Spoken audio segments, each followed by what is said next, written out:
Welcome to Labor's View. This show is brought to you by the very hard-working and dedicated employees of the Essex County Division of Welfare, the non-supervisory employees, and they are also members of our union, the Communications Workers of America, Local 1081, and I am David Weiner, president of the local and host of Labor's View. This evening we welcome you back Analilia Mejia. Good job. Good? Yes. Okay. Last time it was whatever. And she is the head of Working Families Alliance in the state of New Jersey. Welcome back, Analilia. Thank you. And I must say up front, well, give a little bio of yourself briefly, and then I'll blow the smoke for the big thing that just happened. Okay. I don't want you. It's a little embarrassing to admit that yourself. No, it's a good thing. Okay. Now you probably go around telling everybody. Go ahead. Okay. So I'm the director of New Jersey Working Families. I took on the role in the beginning of 2014.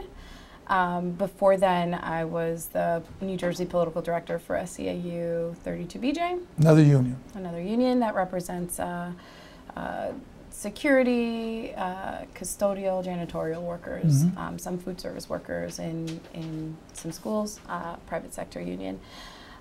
And since taking on New Jersey Working Families, I've been focused on different issue campaigns that really boil down to fighting for New Jersey working families, like Earn Sick, like raising the wage. No, don't stop there. Earn Sick meaning? Oh, so Earn Sick, essentially guaranteeing earned time that employees can take if they get sick, if a family member gets sick, or for preventive care. We passed, our work resulted in the adoption of ordinances across different municipalities in New Jersey, 9 municipalities in New Jersey, and we're fighting hard with different partner organizations like Citizen Action, like the Time to Care Coalition, like Blue Wave and Communities United, to get a statewide bill done. Was Trenton your most recent victory? Yes. So we actually put the question on the ballot in Trenton and in Montclair last November. In Montclair, I think it passed by like 75% of the vote. In Trenton, we got 86% of voters voted in favor of an ordinance. At the eve of its adoption or implementation, better yet, the New Jersey BIA filed a suit. Just tell them what that is. The New Jersey Business and Industry Association filed a suit in order to stop the city of Trenton from implementing this ordinance. They waited until, literally the night before it was going to take into effect, and in an effort to keep workers from being able to earn 1 hour of earned compensated sick time for every 30 hours worked.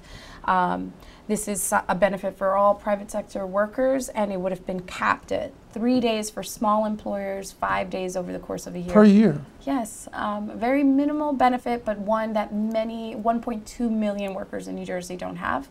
And they filed suit to try to stop it, and last Thursday, their suit or their demand was heard by the court, and it was thrown out. Judge Jacobson again, right? Yes, Judge Jacobson filed, or essentially opined, that municipalities have the right to legislate when it comes to this issue in public health, and upheld the ordinance, which was a victory not only in Trenton, but Montclair, Paterson, Passaic, Newark, Irvington. Right? Good. Jersey City? Bloomfield, and Jersey City. Right. Yeah. See, I remember. That's cool. Did they go for injunctive relief? So they did. We entered into an agreement where we were going to not essentially roll out the ordinance before the case was essentially dismissed. But in the end, workers in Trenton and in 8 other municipalities can earn sick time because of these efforts. Now, so we can let our viewers know how amazing you are, because I know it would be embarrassing for you to admit it. What the heck is that? Anyway, you received a very amazing honor. Why don't you tell people what that is and with whom you were and your beautiful son? Oh, so on Thursday, it was Langston. like a great, yes, Langston. There it is. On Thursday, the same day that the court upheld or dismissed the suit against the city of Trenton on Earn Sick, I had the honor of being named a champion of change along with 11 other Americans across the country for our efforts in support and in defense of working families, and had a chance to take my son to the White House, where he met the president, and very nice. It was awesome. Anybody wants to see it, there's a video that you can see. If you go to the Star Ledger website and go back to the April 16th article, Jerry will show this. It says Obama honors New Jersey paid sick leave activist as champion of change. Very nice. Very nice really photo nice. of you. You live in Glen Ridge? I do. Hoity-toity, wow. Did you just tell? I mean, actually, I live article right on says it the right edge there. by the way, Which edge? the affordable Upper edge part. or the lower edge? The lower edge, Okay. on the affordable part. That's one of the ritziest cities around, actually. Yeah, let's not even get into that conversation. Although, as soon as I moved to Glen Ridge, one of the first things I did was run for county committee and engage in the That'll show 'em. local. And next, I want to get involved in this in school board and whatnot, because I have a They'll be so young happy son. that you moved there. I know, they're going to love it. They may decide to like annex the block that I'm on to some other municipality. It's right above Montclair. It's actually right, I'm right next to the first ward of East Orange, Oh, yeah. and to the east of Montclair. Okay, yeah, but you're going south then in the town. So it's Bloomfield, Glen Ridge, Montclair, East Oh, Orange. the bottom of, you're below, that's right, you're below Montclair. Yeah. I've only lived here for 60-something years. Yeah, well, you know. I'm old. So your new thing is, Not so new. We've been Not so working on new. this campaign It's a for long years, time. actually. your old new thing is the New Jersey organizations want corporate tax breaks frozen for now. Yes. What's the deal with that?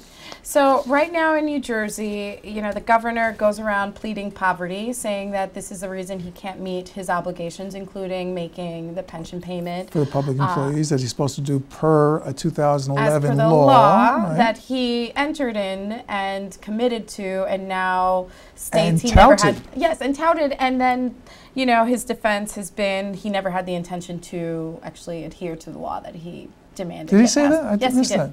He did. Because I know he was saying for a while, first he said, Or his lawyers it's said. unconstitutional. So he is a lawyer, a former attorney general, who indicted all these people, Yes. put them in jail. He didn't know, and his people didn't know, the thing he was agreeing to was unconstitutional until 3 years later.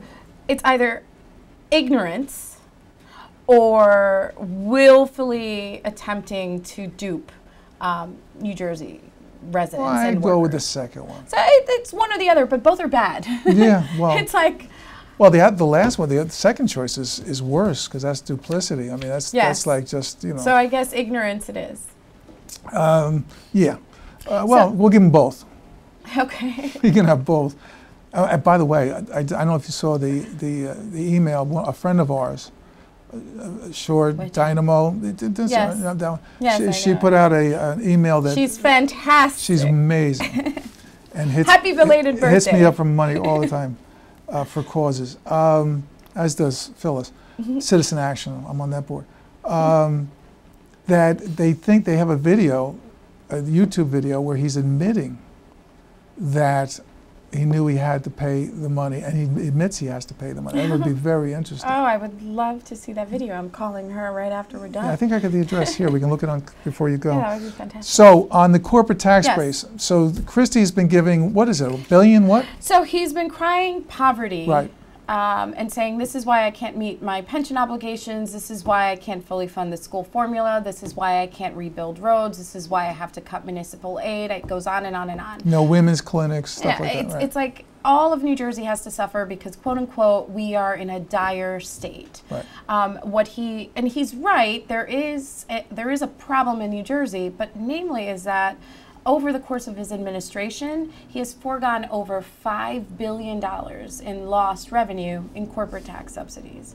He's failed, he allowed the 2009 surcharge on corporations, essentially ensuring that corporations are paying their fair share. He allowed that to essentially cease to exist or by not reinstituting this 2009 piece. He has essentially allowed the richest individuals in New Jersey to pay less than everyone else, so no millionaires tax, and the result has been billions in lost revenue, missed opportunities, an inability to meet our obligations that directly translates to what we see in credit downgrades. I think we had our record-setting 9th. And all of this just puts the state in a terrible economic position. And you know, at New Jersey Working Families and through our Better Choices Coalition and partners, we're saying, you know, stop the bleeding. Enough is enough. There is a solution here. We need to ensure that the wealthy pay their fair share. We need to ensure that corporations are paying into a system that, you know, they benefit from. You know, infrastructure, New Jersey schools, you know, a healthy population is what makes New Jersey palatable to any employer to relocate or locate here. And then we think that the massive giveaways to corporations really has to stop until there's a real clear assessment as to whether or not we have a return on investment. $5 billion. Well, hold what on. Are we getting in exchange? Let's make, well, that's the point. What is it, how many jobs have actually, I saw a number somewhere, how many jobs have actually been created? There's no real number, because here's the thing. There's a law that says on the books, and this is, again, this way of just ignoring laws when it's convenient. Right. But there's a law in the books that states that the information as to what jobs are created and where and et cetera and who benefits has to be reported by the Treasury. Now, it may be that the EDA is reporting this up into the administration, but the Treasury, the Christie administration, fails to provide that information to anyone in New Jersey. What's the EDA? So the Economic Development. Okay, agency. I knew that. Just yeah, okay. So you have this situation in which we've given away $5 billion. If we continue in the same trajectory, it's going to be a massive, it's untenable, the amount of money that we're foregoing. And that's every dollar that's given away is a dollar that doesn't get invested, right?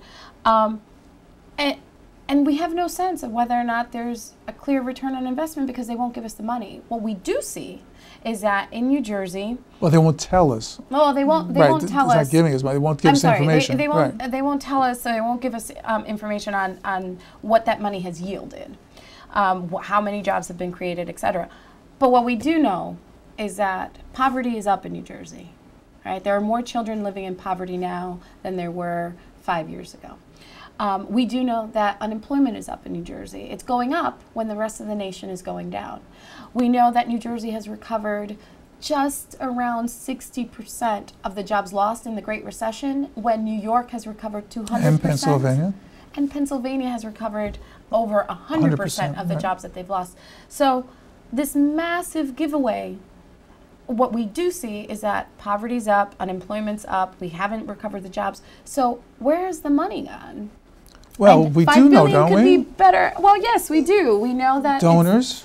Well, we know that it has benefited a small group of organizations or corporations, and it's all at the expense of regular New Jerseyans. Again, the massive giveaways to a Panasonic or a Prudential or a, you know, whatever corporation has resulted in, I mean, for every dollar given away, that's a dollar that doesn't go into our schools, our roads, our healthcare, our environment, and everything that makes New Jersey great. Every single New Jerseyan should be riled up and asking the question, because it's our tax dollars that end up getting siphoned off to deal with the deficit, or we end up with the cuts, reductions in EITC.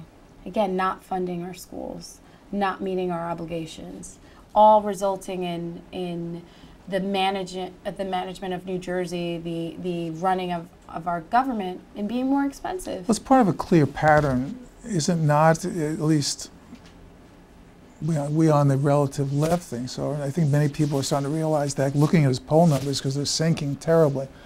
Christie's poll numbers, even amongst his own party in New Jersey, that, for example, on the ExxonMobil deal, I mean, there was a case where they have all these unremediated thousands of acres of marsh wetlands and stuff, off of, I guess, the Turnpike in that area.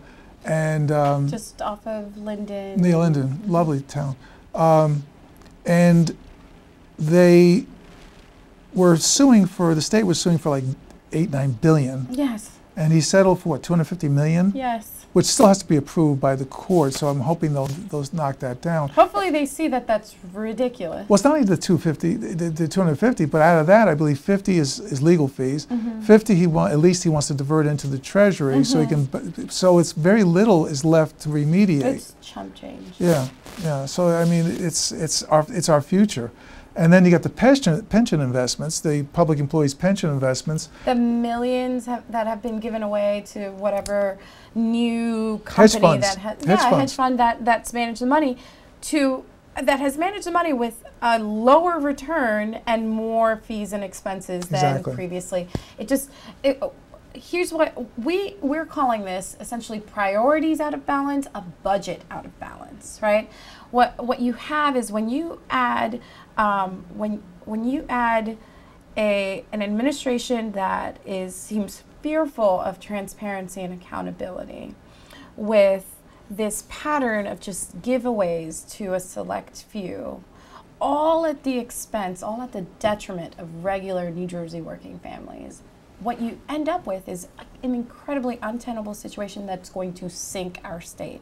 And this isn't, as a lefty or as a progressive, which I'm proud to be, just saying this is just basic facts. You cannot, I always call it's the equivalent of someone saying, I'm going to, like coming home, I'm sorry, forgive me, a husband coming home and saying, honey, I've quit my job, I've taken a pay cut, and the money that I do have, I'm going to give it to my buddies to spend on useless projects that don't really result in anything for us. And I'm really sorry that the kids need new shoes or braces or the roof is leaking. You're just going to have to make do with less because of my own poor decisions. It's budgets, these policy decisions, they're all a testament to priorities. Well, what do I know? I think you probably know the answer. What's been the impetus behind his doing many of these things that are deleterious, terribly so, for the best interests of the state? I'll give you the answer if you don't know. I mean, I know. I make that face because I feel like on one hand it could be. I didn't see it. Make it again. And on one hand, it could be, it's not stupidity, one would think. No, it's very intelligent a lack of understanding of the consequences, one would think. It's really a selfishness that is this focus on his self-interest of running in, winning in Iowa or New Hampshire, which New Hampshire gave up on Iowa. Okay, so but newsflash, it's like, 9 credit downgrades, a failure to meet obligations, willfully lying to your constituents, massive cuts to the general populace, all to just benefit a select few with really bad sweetheart deals. Well, his own attorney. It's bad for everybody. His own attorney. When I say his own, I mean Republicans just came out the other day. We're taping this on the 23rd of April. Krillos and a couple other folks that were his big backers are now behind Bush and gone. But of course, they may be leaving because of policy, or they may be leaving because they have they speculate that there are personal things going on. But I think they have personal. They have personal. Yeah, but they all point to I would argue, this pattern of either dishonesty or poor decisions by this governor and this administration. And well, the fact is he didn't support Krillos that much in his race against Lautenberg, and Krillos got creamed. And then, in his race against Menendez, and then... Was it Menendez? I thought it was ran against Lautenberg. No. 2012 runs against... I only know because I did the Latino and labor outreach for that campaign. It was Menendez. Right. Runs against Menendez, and then when Lautenberg passed... That's right, he was dead. He was going to be dead, Yeah, he didn't allow, or he didn't name him. Right. Didn't give him the seat. He gave it to Chiesa. Chiesa, who's his counsel. Lawyer? Yeah, counsel. Yeah. So, and other Republicans. And talk about pensions, right? Isn't the deal that you serve as a senator for one day and you get you get to keep your pension. Yeah, well, you know, it's just incredible. And like he says he's not a okay for rich some. man. He's not one part of the 1%. Well, I think $400,000 a year. A lot of it's his wife, though. To be fair, she's the breadwinner for that family. Well, I mean, they're together, right? And they sure. So then they live in Mendham. Yeah. Well, then I'm not crying. I'm not, you know, concerned about Chris Christie making ends meet. Nor am I, or anybody else with that type. And he's not concerned with the majority of New Jersey working families and the working poor making ends meet. So I guess there you go. Dick Krillos, I can't read my own writing, made some notes. Oh, it's not just he alone, though. I mean, he's really following a pattern that many of these Republican governors are following in Ohio and Kansas and everywhere else, where they just, Wisconsin with Walker, who tried to destroy the unions, did a damn good job of it, unfortunately, which is amazing, because Wisconsin was always a progressive state. And somehow, historically, you know, I call him, you wouldn't know, you don't know this reference, Jerry might, our producer. I call Walker the Ben Turpin without a sense of humor. So tell me. Ben Turpin was a silent film actor. Okay. You remember, Jerry? Yes. And he had very badly crossed eyes. Okay. And that was his shtick, and he was silent films. And his manager, he actually insured his eyes. Before Betty Grable insured her legs and stuff, he insured his eyes. The word was either 100 or 20, but it's still a lot of money, $100,000 in the teens, 19 teens and 20s. And he actually said, he had an opportunity to change it to surgery, and he says, no, I'm not going to. It's my thing. So, you know, Walker's got some kind of lazy eye thing going on. I never which I shouldn't make fun of. But no, you shouldn't. I don't care. You shouldn't. Care. I will say that it is actually very sad when you think about the progress that has been made for regular working Americans, regular working families, right? Like, all that progress has been won through organized labor. Whether or not you belong to a union or not, you benefited from the raised standards. People don't get it. Part of it is ignorance of history, because it's really not taught in the schools. Yes, it's not taught. Years ago, about 25 years ago, 20 years ago, I used to go, CDBRA actually had, the National had a program which was on slides to show you how long ago it was, pre-computers. And I would go into the what are those? slides, I know, it's before your time. But we go into the school and actually show the kids a history of labor, and they're really amazed when they see it. But they it's like child labor laws, the weekend, a minimum wage, OSHA, worker protection. And they want to repeal them. Yeah, this movement is so detrimental to every worker, again, irrespective of whether or not you belong to a union. The other thing that, you know, I say often to to Hetty and to yourself and to other colleagues. Hetty Rosenstein is the area director for CDBA. Yes. For District 1. I'm always like, what I'm most amazed. She scares me. She's awesome. What I'm most amazed, and I'm always saying, like, this is the thing that I wish everyone understood, particularly about CWA, but about the labor movement, is that, you know, the way in which, not just, you know, obviously Americans were able to build wealth and gain like a steady economic foothold has been through the labor movement, and it is particularly important to communities of color, right? You know, especially public sector workers. Absolutely. Civil service rules, right, created a system in which, in a time when, and listen, Black Lives Matter, so racism and unfairness and prejudice clearly still exists, and we're still fighting this fight. But at a time where it was actually more overt and worse, civil service allows for like a set of rules that allows a group of people who would otherwise be looked over or not promoted and not allowed an economic foothold into the middle class. It allows a pathway to that. And it's merit-based. You pass the test, you pass it high enough, you get the job. And so, and you got to perform the job. If you don't, you get kicked out. And that's why you see, and it's through, you know, as teachers, as truck drivers, as public sector workers, that you see the growth of a black middle class. And like, to me, I look at, I point, and I worry about like the destruction of the labor movement is going to not only, I mean, it impacts obviously all workers, but it's going to have a huge detrimental impact and is having a huge detrimental impact on communities of color. And that's, as a woman of color, I'm especially upset and concerned. You mentioned about kids earlier. I'm sure you were referencing indirectly the kids count that was done by, there used to be Association for Children, they changed their names, but it's Celia Zalkin. They're right here in Newark. And her husband used to be our director for a while, Alan Zalkin, nice guy. And we had many battles. And so they just put out their report and showed that that very large percentage, if not a majority of, because I think children of color make up about 13% of the state, but a disproportionate amount of kids that are in poverty. Black, Hispanic, and mixed race are just terribly devastated by this because their parents are, and therefore it's going to impact upon them.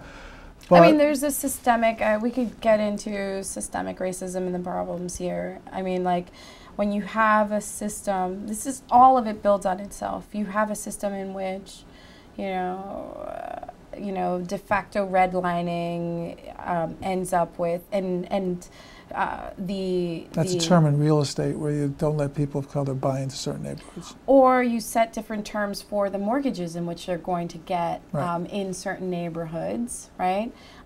These mortgages are disadvantageous to a particular community, and so when the housing crisis hits, who gets hurt more? It's the people who received those bad loans. Who received those bad loans? It tends to be people within a certain community. Who are those people that are in a particular community? Communities of color. So that you know, all of it builds on itself. It's all incredibly unfair. Coming back to this issue, though, you know, we're calling for just something that makes basic sense to us, and we hope it makes sense to all legislators, and that is, until we have a clear picture of whether or not we're getting a return on investment, until our ship has kind of been righted and we're on a better path, we need to rebalance our budget process, our priorities. We need to cease and desist on the giveaways. We can't afford it. To the corporations, giving them tax breaks to stay or come into New Jersey. Yeah, people should pay their fair share. It's clear business as usual has not worked, right? If this program was working, if giving away $5 billion was working, then we would have recovered more than 60, just over 60%. Or if he had passed if he had signed the millionaires tax that the Democrat legislature gave to him, control legislature gave to him, what, a year ago or so. Yes. If he had signed that comes up with $680 million per year right there. That would have covered. And that's a small amount of the larger you know, structural deficit, but it's a path forward, right? Absolutely. So again, millionaires tax, like ensuring that corporations are paying their fair share. What are you doing about it? Stop the bleeding. So what we're doing is we've started on this call between now and the end of the budget cycle, which is the end of June. Yes, you have to have a June budget 30th. in place by 7/1. Yes, they need to by have law. a quote-unquote balanced budget, quote unquote. How they balance it is the question. So we're going to every legislator and asking them to, in this budget process, we want the legislature to propose their own budget. We want it to include a millionaire's tax. We want it to re-include surcharges on the corporate business tax. We want them to cease and desist on the economic giveaways through the EDA. We think that just those three fixes are a good first step in balancing our budget. Hopefully, is an old Jewish expression, being half Jewish. I recently departed dead daddy. I was recently departed. The expression is from your mouth to God's ears. Yes. Right? So we'll see. Analilia Mejia, thank you very much for joining us. Good luck with Working Families Alliance. Thank you for joining us on Labor's View. I'm David Weiner. Good evening.